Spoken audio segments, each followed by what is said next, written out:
Hey everybody, and hope you're all well. You see in front of you the Tanglewood I got probably about 4 or 5 months ago. And as a lot of you know, I like the tinker and I like the mod. And when I took this guitar on, it definitely had some issues. The hardware was bad on it. The tailpiece needed to be replaced. The tuners needed to be replaced. So I took it upon myself and said, why not tinker? So here we go in what we are going to see that I've done to this guitar over the last 3-4 months. Hope you enjoy the video.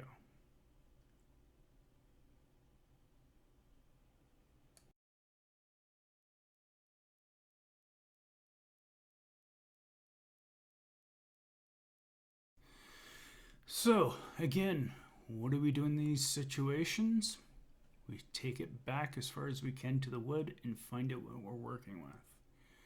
That is, if you're willing to take the risk of doing so. And again, I'm not a professional, I'm a hobbyist. So as I sanded back, I discovered that these actually weren't full mahogany guitars as what was reported.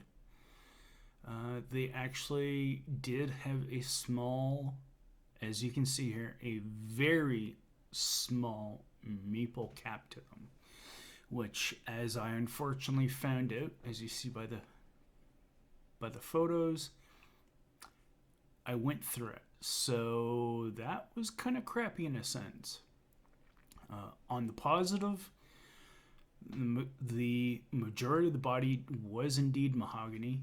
We did have a mismatched back to it. So that was kind of a bit disappointing, but end up seeing that it does leave room for the possibilities. Here we see the beginning of the paint process that I used. And to me, this guitar was always going to keep its white theme, except a white top. So I chose Rust-Oleum Painter's Touch 2x Ultra Cover Paint and Primer. This stuff has worked for me for the most part. Most people do not have success with this product. And as you can see here, always have your mask. And it came out with a nice bright white finish initially. And in this next photo, we can see what the bare mahogany looks like with the white top. This is an appealing finish to some folks. Other folks, they don't like the idea of a solid color top. So here we see the process where I actually have pulled the frets out of the fretboard. And wasn't necessary to a certain degree, probably not, but I did feel that there was issues with the frets in the guitar. And I'm trying to make this guitar that has more longevity and better playability. So as we end up seeing out here in a few seconds, the frets I pulled out actually did show to be low quality, as well as later in this video we discover, further how bad some Chinese guitars are made. And I ended up going with Dunlop Jumbo 61s. Here we see a little bit of a mishap I had, and I cut into the binding. What I did was I actually found some beige plastic from like a pickup selector badge, scraped it down and did the super glue fill-in thing, and I think I did a pretty good job.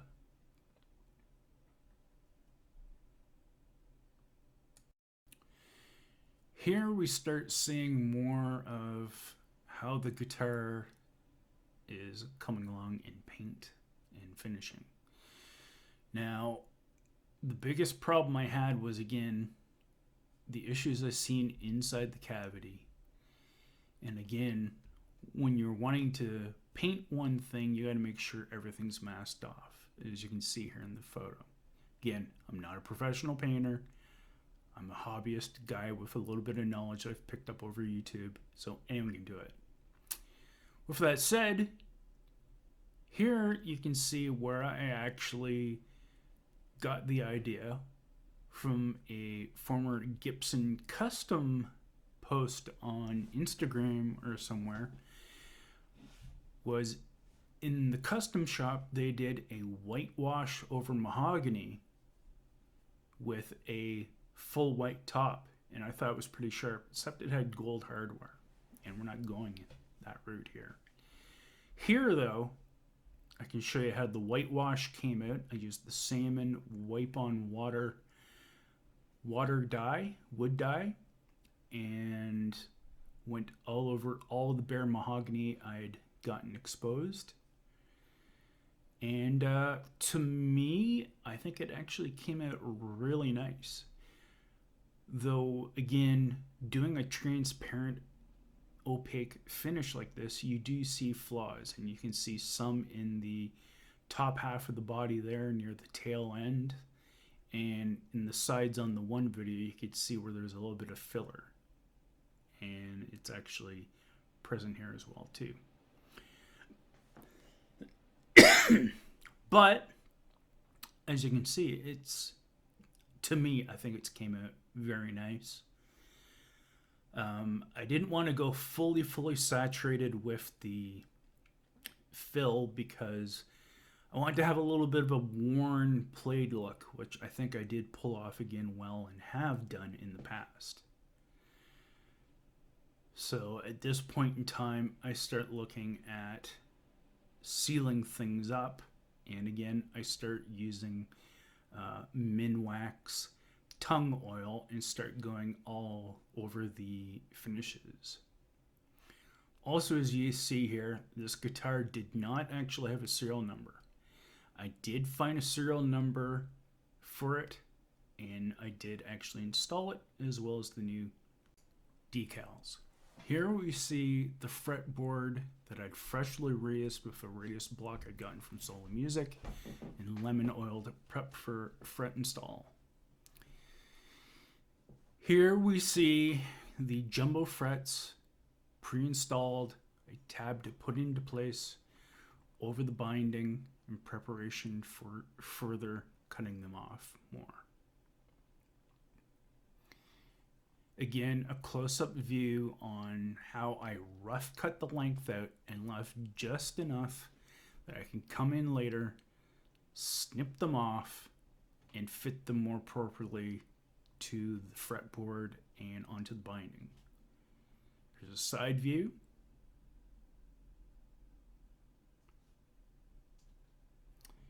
And here we have a top view.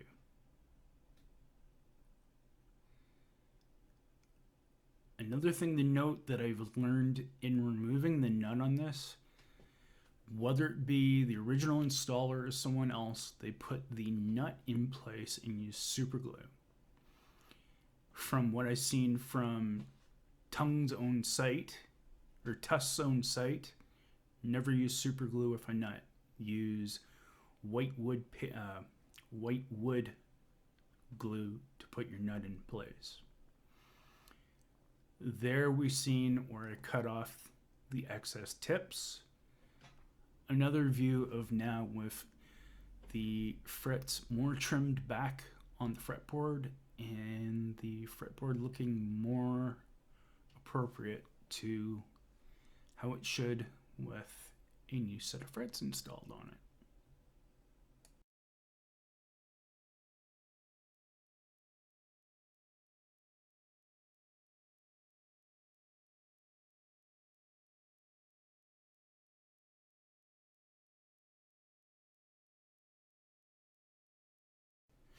Here we see the inherent problem with this guitar from China. Look at the tendon coming down from the neck. It's half-ass cut and not properly installed. Further, if you look around the pickup feet routing, you can see how half-ass they did it. Pardon my language. And the other issue was they only drilled holes through the actual pickup chambers. So I had to manually go in and create this channel for the wiring properly, which, as you can tell, I did a decent job. Here we have the pickups test fit back in,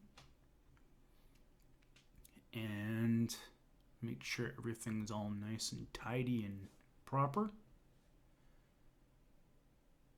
And here's the guitar with copper shielding. Yes, I used copper shielding. I bought copper shielding. And it wasn't the cheap stuff. So again, here's the body, recovered with another coat of the bright white on the top. And here's a quick view of the binding and how the paint looked.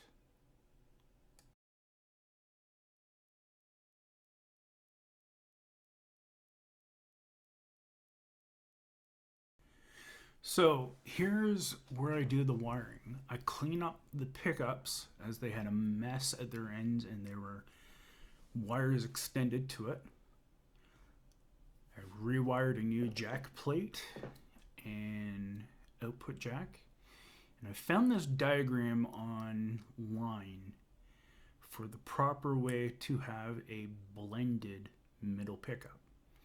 So you see here my initial wiring in place. Here you can see all the wiring separated and tagged, and yes, that is actually telephone cabling. Though it is not regularly recommended to use in a guitar, it had the proper 5 amount of wires that I needed to connect from the switchcraft pot to the pots in the controls. Here we see the new hardware in place, brand new alpha pots, brand new chrome bridge and hardtail that I purchased from Music Lily, a switchcraft switch. And here we see everything finally all done together. 22 orange cap, all the pots. And so now we have the guitar completely assembled back together with white caps, volume and tone caps, the pickguard back on, and everything else. Hope you have enjoyed the video. Again, I'm not a professional. I never have claimed to be, but I simply do these videos to show if you have the determination and you're willing to possibly ruin something to get the experience to learn how to do stuff, do it. No matter how much people try to call you an idiot or whatnot, the only way to learn how to do it and to have the joy and experience of doing it is to do it. Hope everyone is well. Take care. Bye for now.